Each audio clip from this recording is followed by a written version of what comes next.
Sí, que son cosas que tristemente las mujeres nos enfrentamos hoy en día, pero que sí se puede, o sea, sí se puede salir adelante.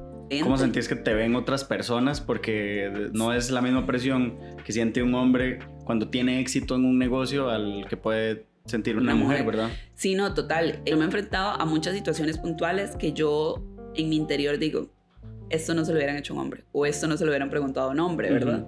Por ejemplo, como terapeuta, muchas veces era como muchachita, chiquita, no era licenciada, no era doctora, sino era chiquita, muchachita. Y yo por dentro decía, a mis compañeros... No les dicen chiquito. Ajá, o chiquita, muchachita. O sea, a mis compañeros le dicen doctor o licenciado o terapeuta. Los llaman por su título. Y ya emprendiendo como en gastronomía, me pasó con algunos proveedores que lo tengo presente, que tal vez yo llamaba y consultaba por alguna cosa y me decían, no, esa información es solo con su esposo. Y yo, como que solo con mi esposo, ¿verdad? Porque yo también estoy a cargo y ellos lo sabían, a mí me copiaban en los correos y cosas así.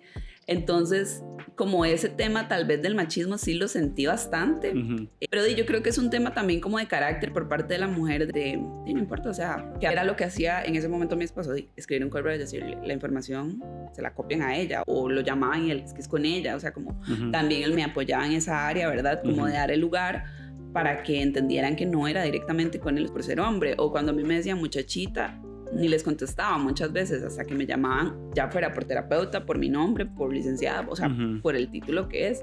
Y poco a poco, a veces es una lucha un poco cansada, pero siento que son cosas que tristemente las mujeres nos enfrentamos hoy en día, pero que sí se puede, o sea, sí se puede salir adelante. La vida universitaria no trae manual, así que creamos el nuestro. Ya empieza Sobreviviendo a la U. Un podcast presentado por CONAPE. Hola, ¿qué tal? Buenos días, buenas tardes o buenas noches, dependiendo de la hora en la que nos escuchen o nos estén viendo. Mi nombre es Alejandro Coto y es un honor para mí estar un episodio más con ustedes compartiendo en este podcast Sobreviviendo a la U que te trae CONAPE. Hoy tenemos una historia muy distinta a la que estamos normalmente acostumbrados a escuchar por acá en Sobreviviendo a la U. Nos acompaña Carla Quesada. ¿Cómo estás? Todo bien, muchas gracias por la invitación. Un honor estar por acá. Muchísimas gracias a vos por estar acá acompañándonos, compartiendo tu experiencia.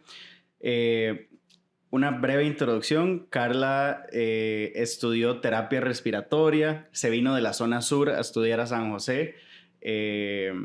Y además es dueña de un emprendimiento, de una empresa que se llama Pasta Bar, ¿verdad? Y tienes otro negocio también, ¿verdad? Sí, acabo de iniciar un proyecto de asesorías digitales, de programas digitales para emprendedores.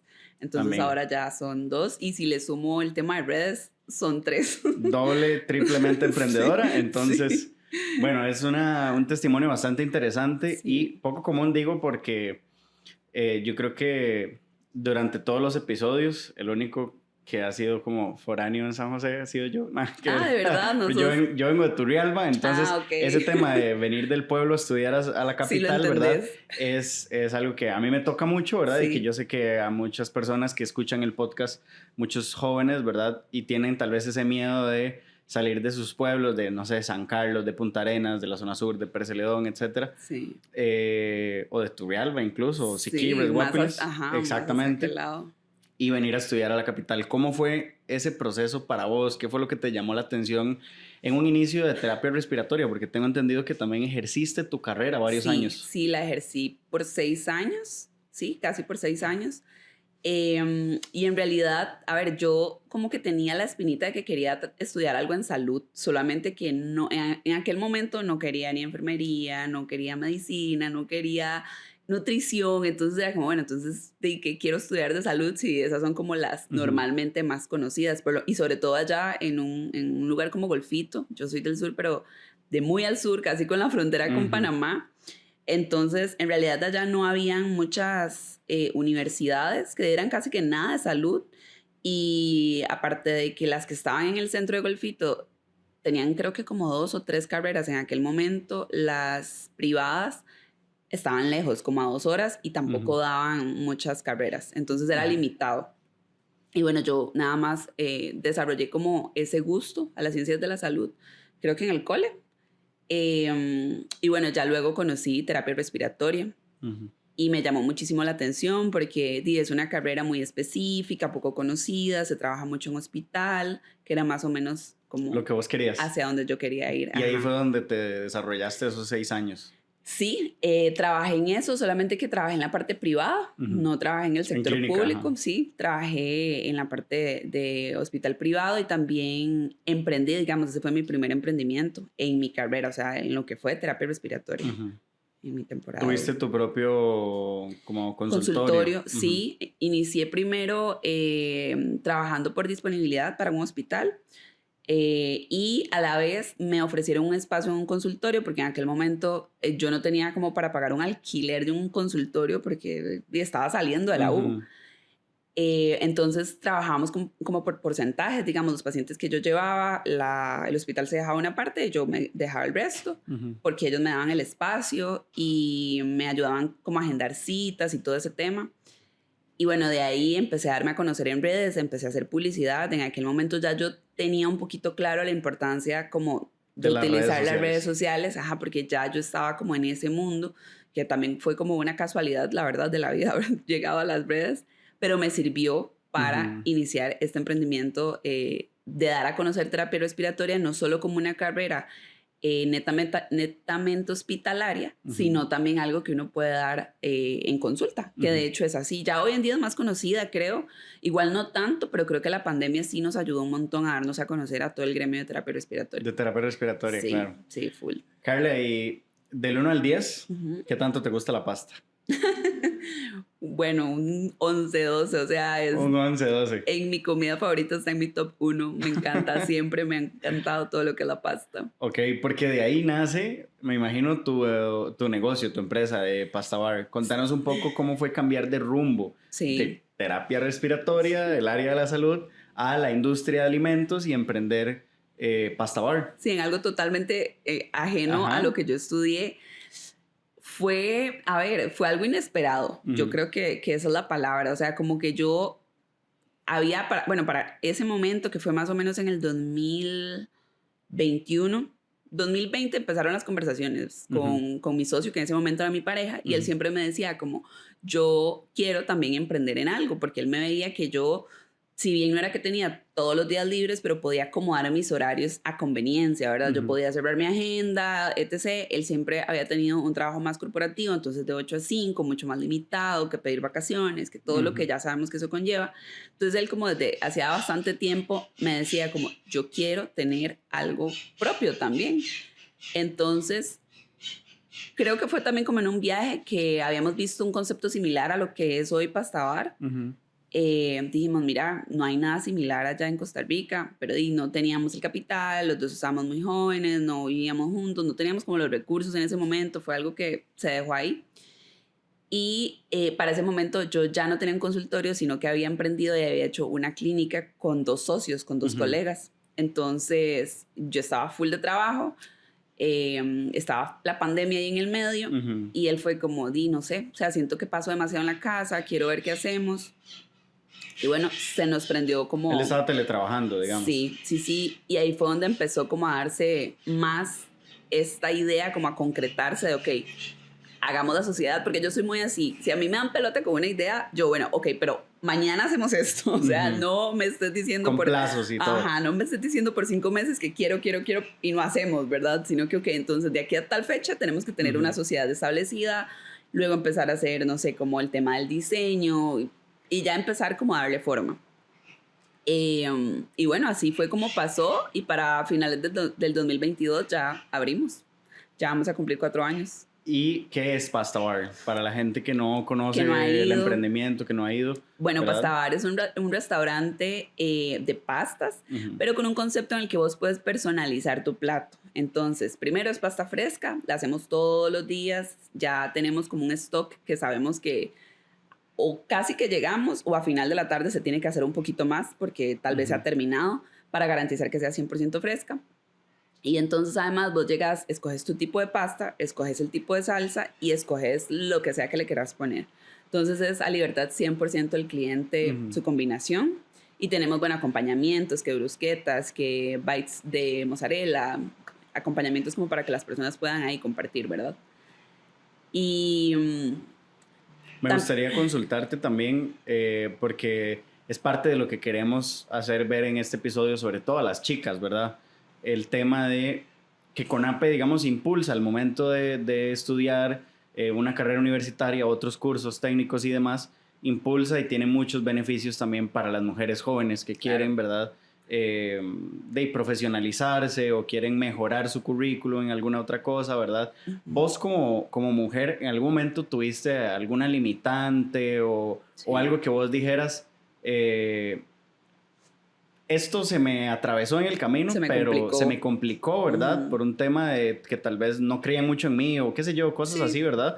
Y lo superé. ¿Y cómo lo lograste solventar? Sí, vieras que, a ver, ahora yo veo para atrás y siento que sí hubo bastantes como, no sé, tal vez tropiezos en el camino que lo hacen a uno aprender y salir como con más ganas, como ponerle más ganas. Y, por ejemplo, haberme venido de Golfito aquí a la capital, para mí fue todo un reto. ¿Cómo fue esa adaptación? Sí, fue todo un reto. Primero, bueno, tuve la ventaja o el privilegio de que mi papá vive acá, entonces él me abrió las puertas de su casa para yo poder estudiar desde acá, ¿verdad? Entonces no pagaba ningún tipo de alquiler ni nada. Yo venía muy acostumbrada a trabajar porque yo empecé a trabajar como desde mis 15 años, sobre todo los fines de semana o temporada alta, porque en Golfito está el Depósito Libre Comercial de Golfito, que es como bastante conocido, diría yo. Entonces, ese era como una fuente de empleo para todos los jóvenes mayores de 15 años, ¿verdad? Entonces, yo ya trabajaba, vine acá y un mundo totalmente diferente. O sea, en Golfito solo había una calle, solo había un bus. O sea, aquí yo me perdía en los buses, terminaba en San José a las 8 de la noche sin saber cómo agarrar el de Tres Ríos. Entonces, desde esas cosas hasta incluso que, por ejemplo, no sé, el tema de salir a trabajar ya cuando terminé la universidad, para mí fue complejo porque yo estando en prácticas me di cuenta de que entrar a la caja, ¿verdad? Que era el lugar principal donde nosotros, los terapeutas principalmente, teníamos oportunidad de trabajar, era difícil y todavía yo creo que lo sigue siendo, es complicado y creo que para nadie es un secreto. Entonces, desde que yo estaba por finalizar la carrera, yo decía, bueno, algo tengo que hacer. O sea, es que algo tengo que hacer porque necesito trabajar. Y ahí fue donde me entró como esta chispita de tengo que empezar a tocar puertas. Entonces yo creo que sí, muchos obstáculos. En ese caso la parte económica, obviamente si hubiera tenido mayor solvencia, pues me pongo el consultorio desde el inicio y contrato personas y compro equipo y todo. Pero fui muy de poco a poco, ¿verdad? Yo agradezco muchísimo al hospital que me abrió las puertas de primero, que me dio la oportunidad de tener mi consultorio. Y también había una parte del trabajo ya como la tarea mía que era, ok, ahora tengo que conseguir clientes. Entonces como moverme, bueno, en ese caso eran pacientes, yo, ok, ¿cómo le explico a la gente que, no sé, necesitan espirometrías, que nosotros las hacemos, para qué sirven o qué asma se puede controlar? O sea, como empezar a educar a las personas para que entendieran que la carrera era útil para ellos, ¿verdad? Y poder vender el servicio. O necesaria, sí. Necesaria, para muchas personas. Exactamente, sí. Pero en realidad yo creo que obstáculos siempre uno va a tener y al momento de emprender.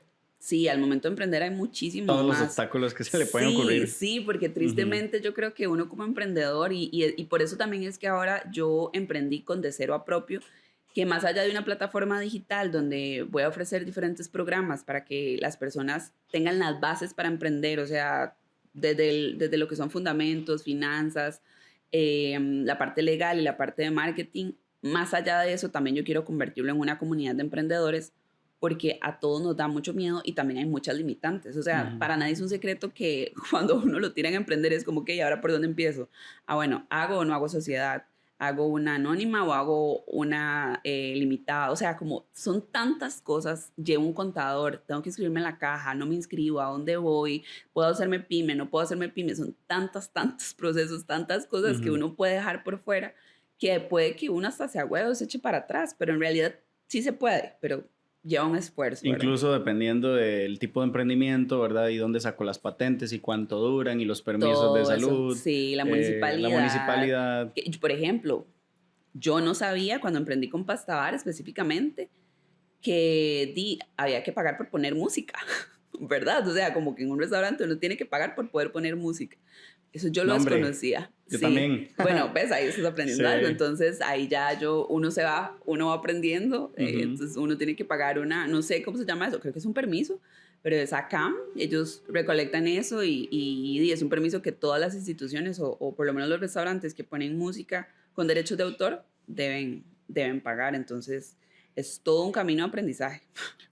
Un momento, yo sé que este podcast está buenísimo y ustedes quieren seguir con la conversación, pero tengo que recordarles que sobrevivir a la U ahora es más fácil con el respaldo de CONAPE. Pueden solicitar su financiamiento 100% en línea, sin filas y sin estrés. Solo tienen que entrar a la página web conape.go.cr y pueden empezar su carrera el próximo 4. Continuamos. Cuando vos estabas estudiando terapia respiratoria o cuando ya estabas ejerciéndola, digamos, ¿en algún momento te hacía ruido el tema de emprender un restaurante? ¿Siempre lo viste o cómo nació ese sueño? Porque sí, entiendo que fue, digamos, en conjunto con tu pareja en ese momento, ¿verdad? Y el tema de la pandemia y demás, pero ¿qué los hizo decidirse por justamente pasta bar, gastronomía? Vieras que, a ver, yo vengo de una familia donde la comida es como muy importante. Un ritual. Sea, sí, mi abuela tuvo restaurantes, tuvo bares, mi tía también. Entonces, como que yo crecí escuchándolas hablar de esto, cocinan delicioso, todo el mundo es como, uy, qué rica la comida de su abuela, la comida de su tía. Entonces, como que crecí en este ambiente y me gusta mucho cocinar. Entonces, quedó esa idea en el aire cuando fuimos a este viaje de este concepto de pasta. Y cuando ya decidimos emprender, como que valoramos otras opciones, pero el tema era que tal vez ya en Costa Rica había que tal vez ponerle muchísimo más por tema, no sé, de luchar con la competencia o de posicionarse como marca. Y nos fuimos principalmente, sí, porque a mí me gusta cocinar, nos gusta la pasta a los dos y no estaba el concepto. Entonces fue más como un tema de descarte que como ya algo que trayera yo de mucho tiempo atrás de querer emprender en pasta en específico, pero tal vez el bichito de gastronomía sí venía ahí conmigo.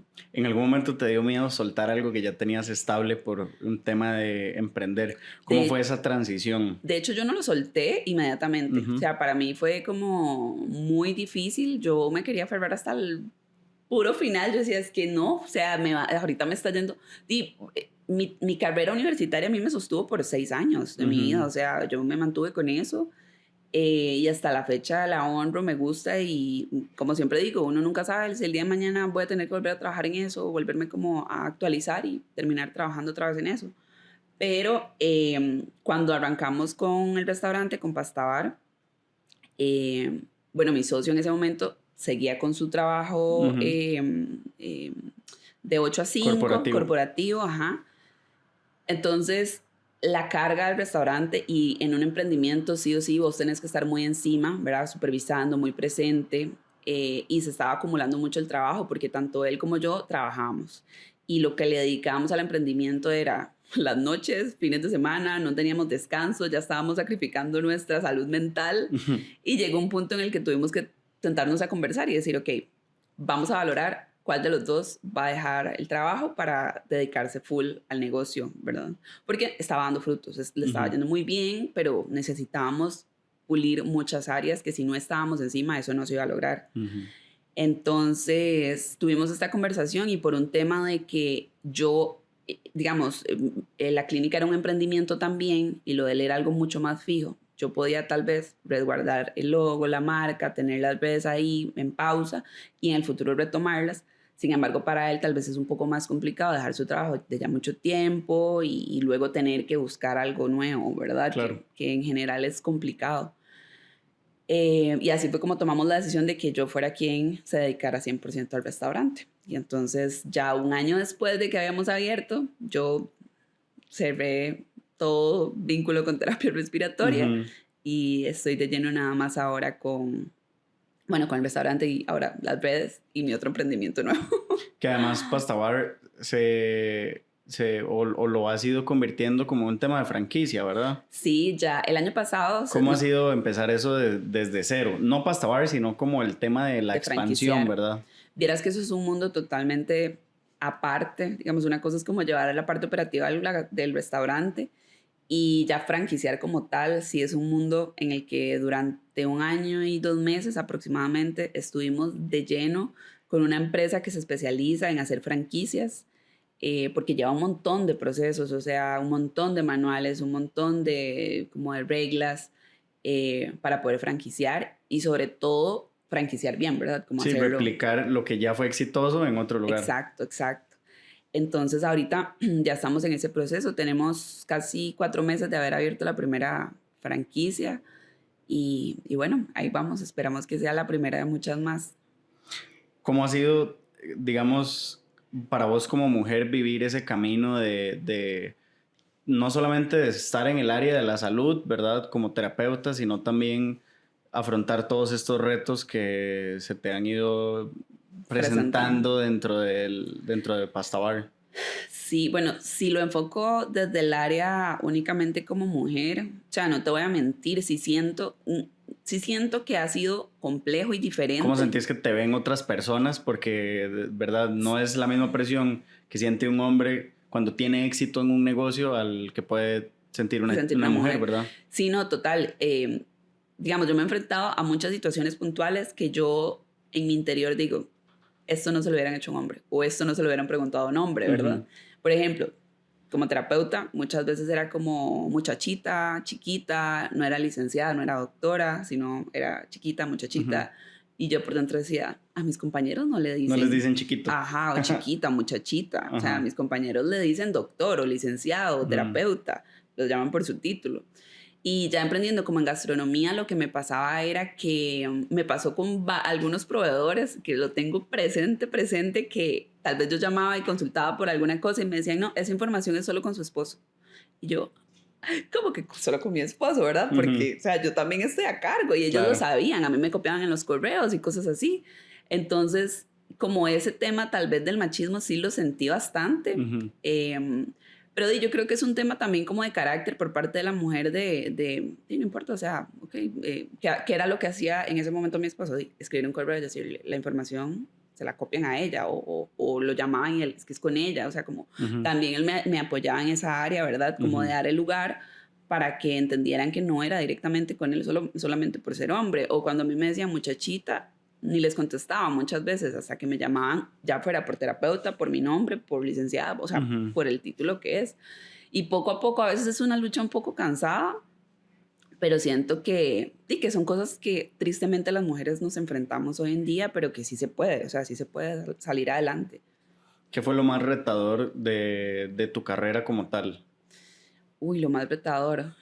Diría que 2 cosas, tal vez la necesidad de que hayan más oportunidades laborales para el terapeuta respiratorio, que creo que con la pandemia eso se dejó ver un montón. Finalmente creo que más bien diría tristemente, la pandemia fue la que hizo como posicionar la carrera como algo muy importante que no se tomaba en cuenta tanto uh-huh. Antes.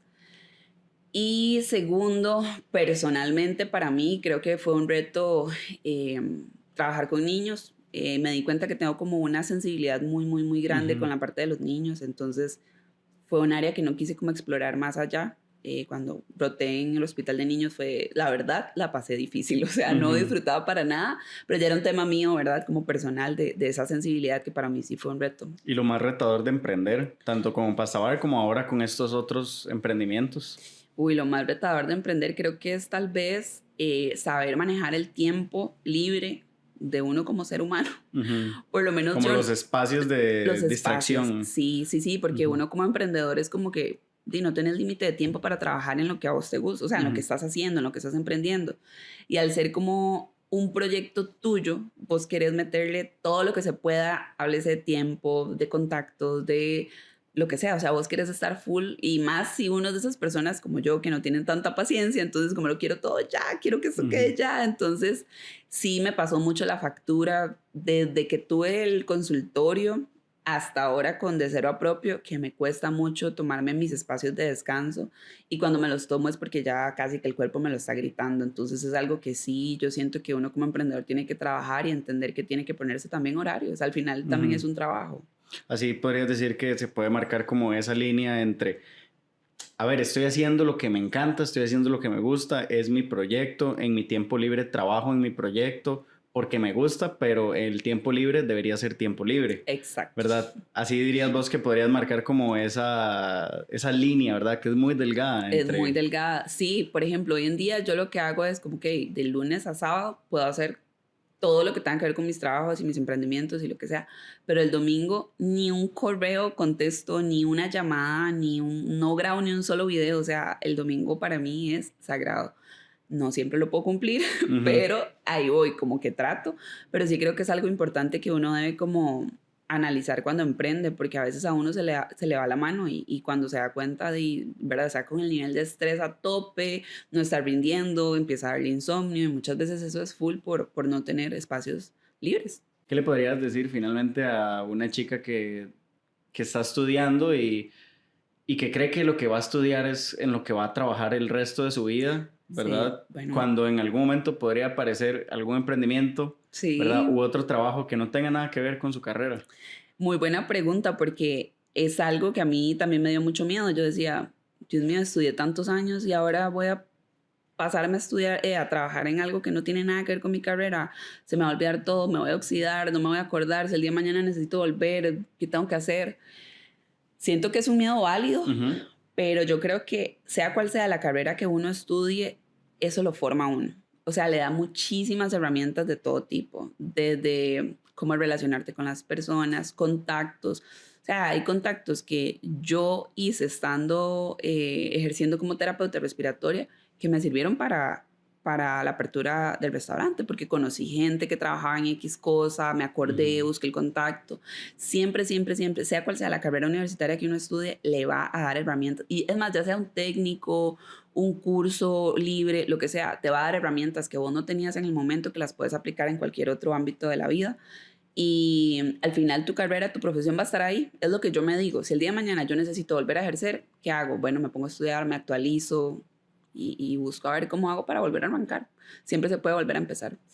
Qué chiva. Sí. Qué chiva, qué bonito, me gusta. Sí, bueno, me gusta mucho y bueno, espero que a las chicas que, bueno, principalmente a las chicas que han escuchado este episodio, les sirva un montón, ¿verdad? Ver una mujer como... Hemos tenido también varias, ¿verdad? Para que también vayan a revisar los otros episodios con muchas mujeres que han sido emprendedoras, que han estudiado algo y terminado trabajando en otra cosa y demás, ¿verdad? Y yo creo que esto es muy enriquecedor para las jóvenes o las niñas que están estudiando y más o menos ya quieren ir viendo, ¿verdad? Tal vez están en el cole, qué estudiar o tal vez quieren emprender desde muy jóvenes, ¿verdad? Como para poder solventar incluso sus estudios. Entonces, son testimonios muy valiosos y te agradecemos de parte de CONAPE venir al podcast. No, muchísimas gracias. Ahí solo para aportar, lo último sería que de verdad, si pueden hacer el esfuerzo de invertir en educarse, en la educación, de verdad, yo siento que es lo que les decía, desde un curso, un técnico, lo que sea, las va a ayudar incluso como a ver un panorama muchísimo más diferente de la vida. Y nada, muchas gracias a ustedes por la invitación, de verdad que es un honor y me gusta mucho que tengan estos espacios, de verdad, es muy valioso para las personas que están recién saliendo del cole o que están estudiando. Claro. Escuchar estos testimonios. Claro. Y el tema de recursos también es muy importante, que sepan que CONAPE impulsa y tiene bastantes beneficios para las chicas, para las jóvenes que incluso quieren aprender cualquiera de las carreras o habilidades de, por ejemplo, la industria STEM y diferentes industrias, hasta de maquillaje, cursos para aprender a pintar uñas, etcétera. Todas esas cosas no lo sabía. Las puede financiar CONAPE, idiomas, etcétera. Así que la invitación es que sigan construyendo su futuro y aquí estamos para ayudarles. Esperamos que hayan disfrutado bastante este episodio. Les mandamos un fuerte abrazo. Nos vemos en el siguiente. Chao, chao. Este episodio se termina, pero tu carrera universitaria ya puede empezar. Solicita tu financiamiento en conape.go.cr. CONAPE, préstamos para estudios.